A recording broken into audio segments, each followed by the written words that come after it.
Okay, children, last one is 3.3 numerical problem. In this numerical problem, you can see that now they have discussed a practical life problem.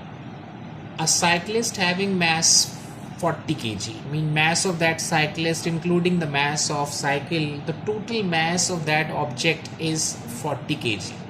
Okay, so now according to question, he is applying some force, but this time don't consider this force first time, just leave it. So let's say you don't know how much force is applied by the cyclist. Okay, leave for the time being, only consider the mass of the object is 40 kg and that cyclist is applying some force. Okay, and he is able to produce 3 meter per second square acceleration. Okay, fine.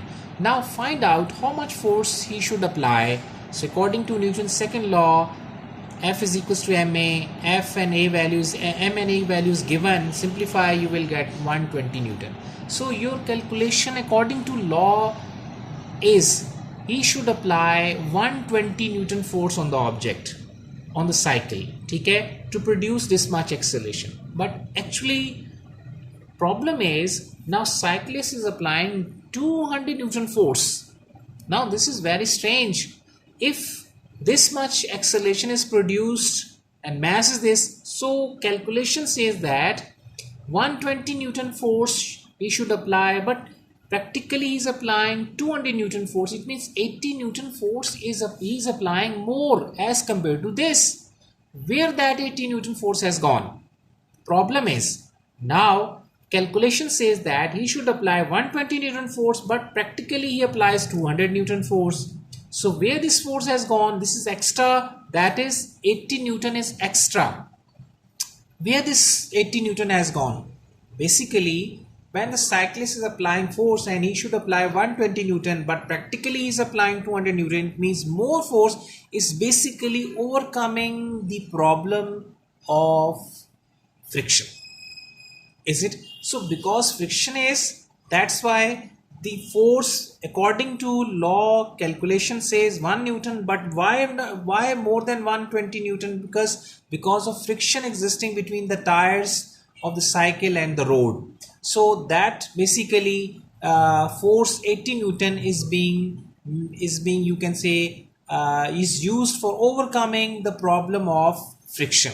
So we can say friction force of friction is 80 Newton. Okay. Similarly, if he applies according to law, he should apply 120 Newton. Let's suppose if 210 Newton force he is applying practically, it means 90 Newton more force is applying, and that 90 is basically being used to overcome the problem of friction. As the friction is greater, so it means the force applied on that cycle by the cyclist will be greater than this 120 Newton. Okay, so hopefully you have understood all these things, girls. So inshallah next time we will discuss new things. Till that time, God bless you, and I have given you revise these things at home as a homework day by day, okay, according to your own planning and schedule. Thank you very much. If you have any problem at the end, I must say, if you can discuss with me, it's better. So I request to you, or always I say this at the end of my every video almost, I say बेटे if you have any problem आप मुझसे ज़रूर पूछें, ऐसा ना हो कि ये वक्त गुजरता रहे और अपना वक्त ज़ाया करें. तो प्यारे बच्चों, अगर कोई बात आपको समझ में नहीं आती, सो डोंट बी हेसिटेट, मुझे अपना प्रॉब्लम बताएं, मैं उस पर नए वीडियोस आपको बना के दूंगा. चूँकि टाइम बेटे हमारे पास बहुत लिमिटेड होता है. I have to make just only a video consisting of 2-3 hardly 4-5 minutes. Time is very short. इस लिमिटेड टाइम में मैं पूरी कोशिश करता हूँ कि आपको बेहतर से बेहतर समझा सकूँ. Okay, so thank you very much. Okay, see you inshallah next time. Till that time, God bless you all. Thanks.